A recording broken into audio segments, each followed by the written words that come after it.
Então, pessoas, vamos lidar com um dos maiores terrores da redação? Eu me refiro às vírgulas, à pontuação de forma abrangente e o grande desespero para conseguir acertar o lugar de distribuí-las ao longo da redação. As regras são muitas, os detalhes e as exceções infinitas e, francamente, na hora de escrever a gente não pensa muito em regra, né?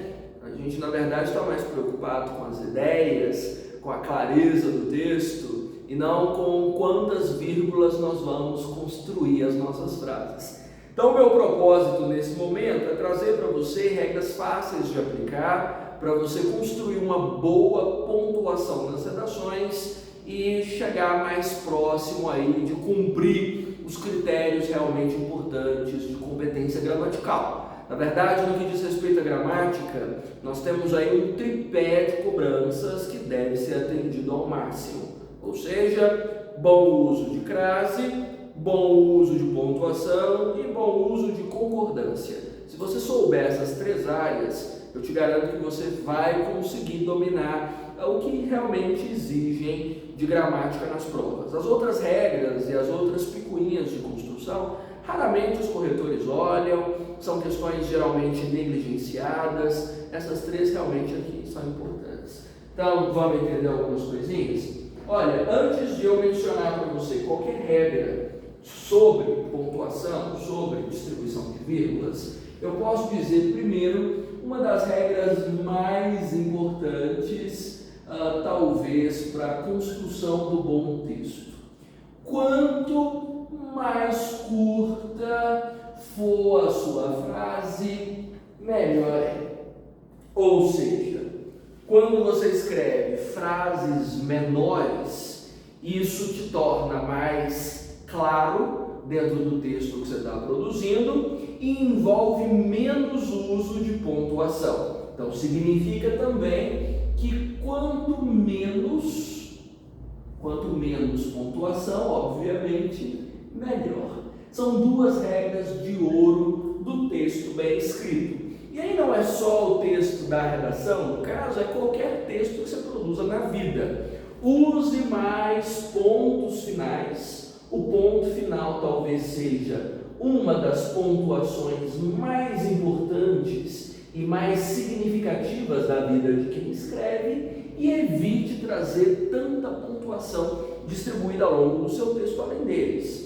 Ou seja, se você distribui mais pontos finais com frases mais curtas, você não vai precisar tanto do uso de vírgulas ou de qualquer outra pontuação.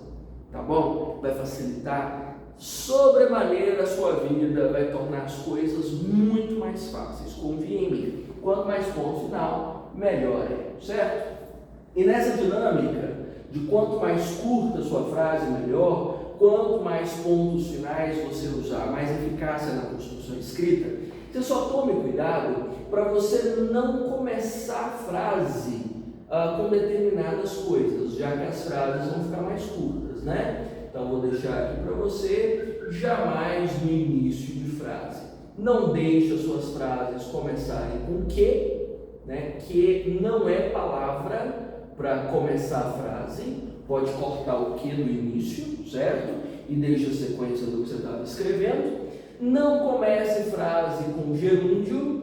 Vou deixar um exemplo aqui de um fazendo. Não é legal, tá bom? Porque isso gera o que se denomina dentro da construção textual como truncamento.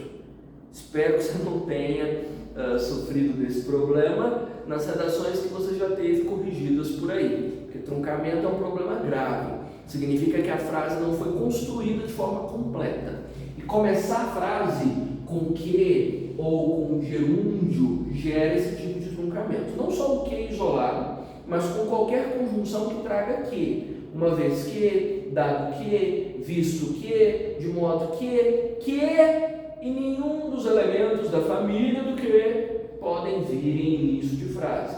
Os gerúndios também não. Não é, digamos, uma demonização plena do gerúndio, para considerar que o gerúndio está banido da terra da redação, não é isso, mas o gerúndio em início de frase é problemático. Em outros usos, nem tanto. mas no início não deve aparecer, tá bom? Então, tirando esse probleminha aqui, ponha mais pontos finais por gentileza, reduza o tamanho das suas frases e, obviamente, aumente a quantidade de frases por parágrafo. Ah, mas eu aprendi que o parágrafo ideal tem que ter tantas frases com uma metragem de não sei das quantas. Olha, você não está construindo uma casa, embora a redação envolva planta, né? Envolva planejamento. É texto. Não existe regra sobre quantidade de frases, não existe regra sobre tamanho de parágrafo ou extensão de períodos. Existe uma obrigação, na verdade, por clareza e correção gramatical. Então, se você ainda é apegado a essas velhas noções de métrica dentro da redação, por favor, desapegue-se, largue essas obsolescências aí para trás e vamos nos ater ao que realmente importa, que é clareza. Então, reduza as suas ideias. Como saber que a minha frase está completa se ela está tão curtinha assim? Ela precisa ter verbo. Tem verbo? Tem um verbo conjugado no presente, no passado, no futuro? Tá bacana, você tem frase. Significa que ela não está curta demais. Para dizer que ela ficou curta demais e insuficiente, é só se ela não tivesse verbos. Tá bom? E a segunda questão que eu tinha colocado aqui, de quanto menos melhor, é porque vírgula, que talvez seja uma das pontuações mais complexas e perigosas de todos os tempos, não é um formato de pontuação que gere erro pela falta, geralmente. Vírgula é problema quando passa. Quase sempre você pode observar, dentro das correções que você recebe, que a vírgula é considerada um problema quando você põe no lugar errado. Mas raramente ela é colocada como um problema quando faltou dentro do texto. Então está na dúvida? Não põe. E se a sua frase é mais curtinha, você pode ter certeza que não vai ter mesmo. Tudo bem? Então, essas duas premissas aqui, esses dois princípios, né, vão guiar basicamente todo o processo de construção escrita.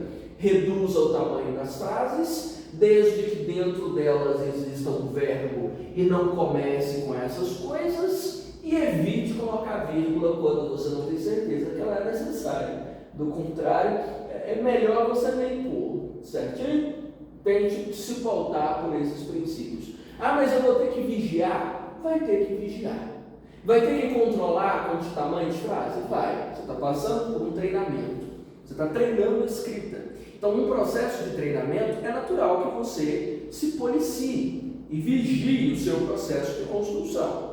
Depois de um tempo que você está acostumado com o processo, está escrevendo toda semana, você não vai precisar se policiar tanto mais, vai ficar mais fácil o processo, tá bom? Bom, terceiro elemento que vai ajudar demais dentro das suas construções, né? Sabe o uso excessivo de conjunções, que tem sido uma das maiores exigências da construção textual nesse momento? Pois então, a maioria das conjunções tem um caso de amor com vírgula, e onde as conjunções aparecem, você vai precisar associar uma vírgula também, certo?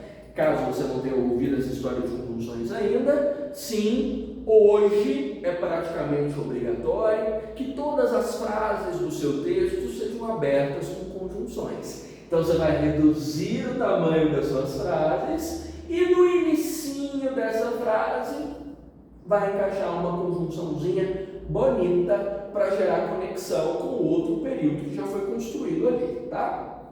Precisa colocar, é importante, é avaliado com um peso absurdo para a coesão. No caso da competência 4, é praticamente a única coisa para a qual estamos olhando nesse momento.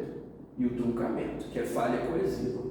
Bom, dessas conjunções, caso elas venham aí no início da sua frase, por exemplo, desse modo, dessa maneira, de forma análoga, semelhante a isso, via de regra ou qualquer outra conjunção, você pode ter certeza que uma vírgulazinha fechando essa conjunção antes de continuar é necessária.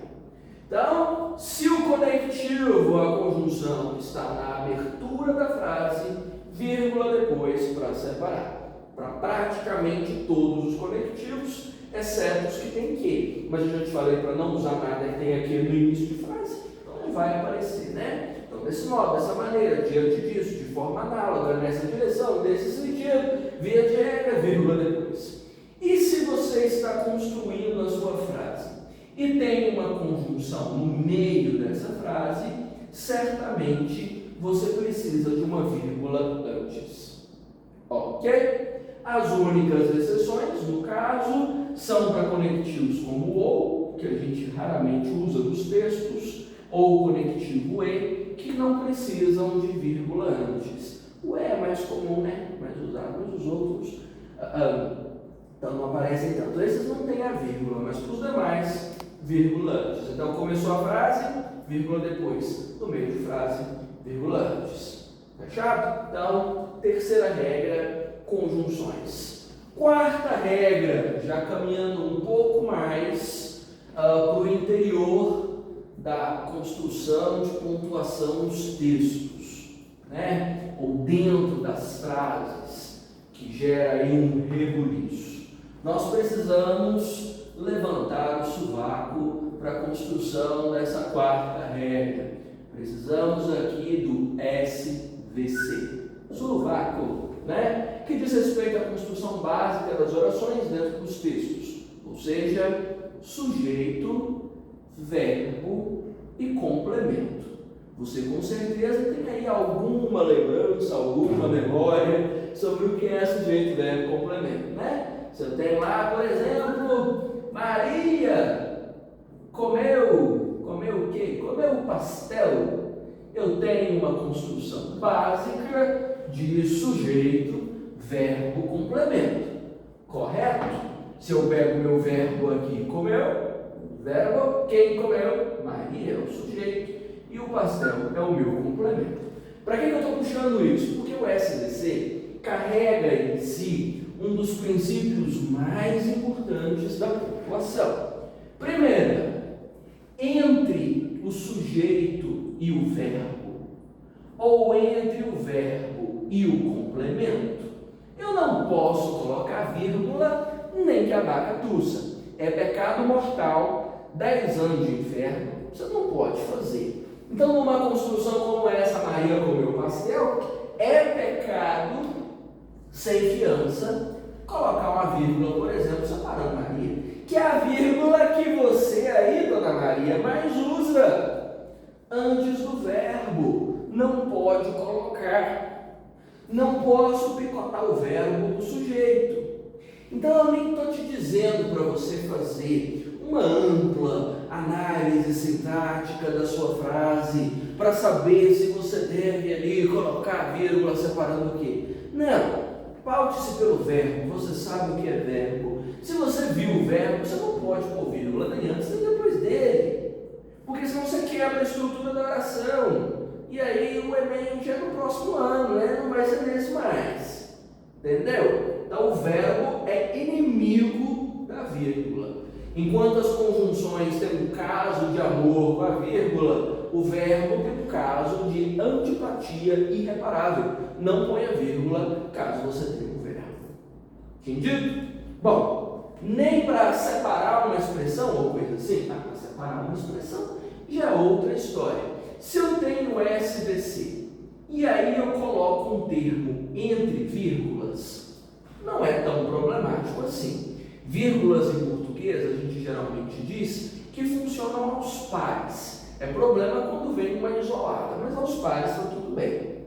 E como é que eu vou saber que esse bendito desse par de vírgulas ficou certo?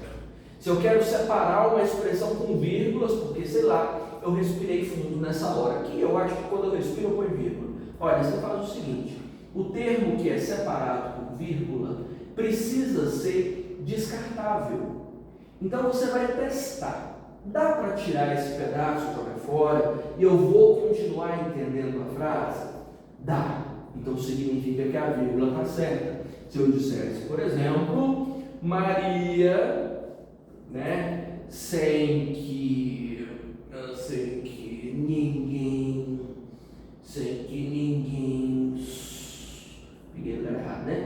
sem que ninguém soubesse, comeu pastel. Então veja que eu pus duas vírgulas, tem um para aqui antes da Maria e antes do comeu. O verbo já está irritado aqui, achando que ele foi picotado, que o verbo briga com a vírgula. Mas veja, eu tenho uma expressão entre vírgulas. Se eu jogo essa expressão entre vírgulas no lixo, a frase continua funcionando? Maria comeu pastel. Continua. Então está tudo bem.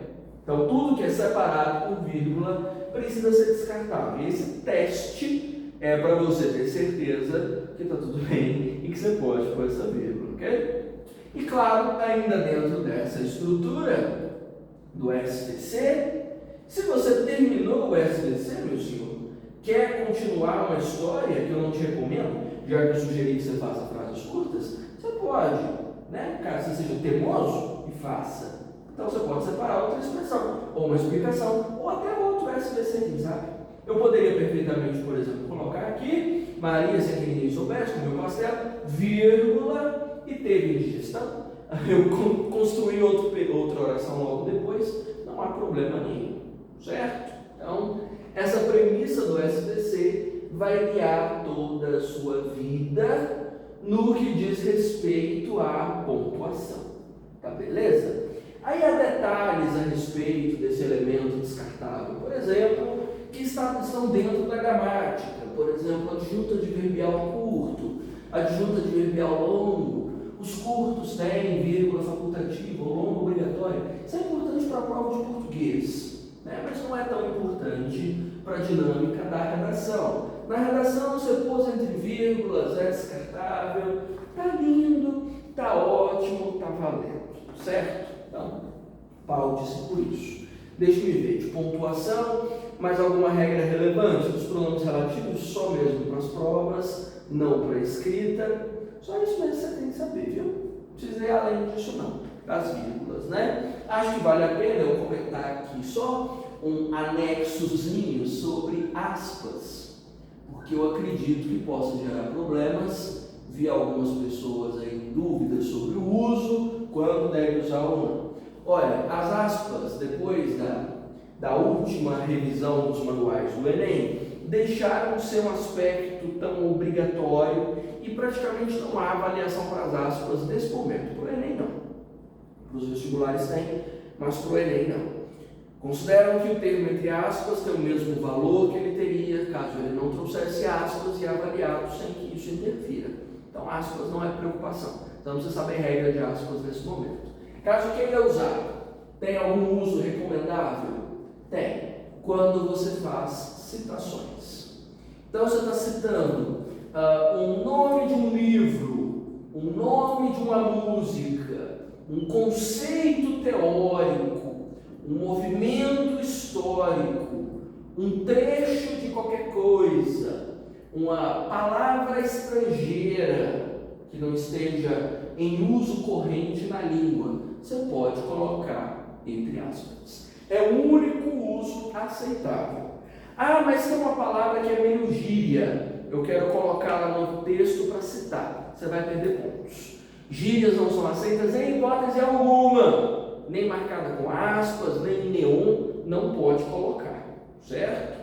Ah, mas eu quero colocar aqui um trecho que é informal só, para citar o que outras pessoas pensam ou falam. Não pode. Você pode descrever a situação, mas você não pode colocar. Informalidades, gírias não devem ser usadas no texto. Jamais são considerados problemas graves. As aspas só têm esse uso. Então não pense que colocar o termo entre aspas para sinalizar ali que não é bem o sentido daquela palavra vai funcionar. Não vai. Ah, mas é sentido figurado, quero marcar com aspas. No texto dissertativo argumentativo, não.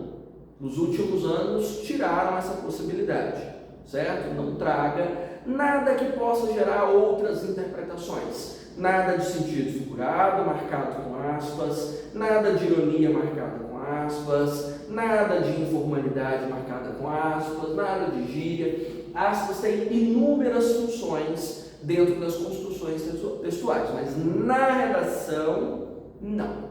na redação, a única realmente e universalmente aceita é a da citação, mais nada. Nomes de obras, nomes de conceitos, nomes de movimentos, mas só isso. Tá bom? Resumindo um pouquinho, acho que o entendimento maior dessa questão de pontuação pode acontecer dentro dos tutoriais. O que você acha de eu produzir um tutorial com ênfase em pontuação, hein? Acho que complementa, não é? Nesse tutorial eu posso corrigir a redação, comentando mais a respeito do uso das vírgulas. Quer que eu faça isso com a sua? Pode ser bom, não pode? Mostrando, ó, aqui ficou boa, aqui está certo, aqui deveria ter, aqui não deve, aqui deve cortar a frase, ali não. Pode ser útil. Conta para mim. Se quiser que eu faça com a sua, inclusive, me manda, eu estou esperando.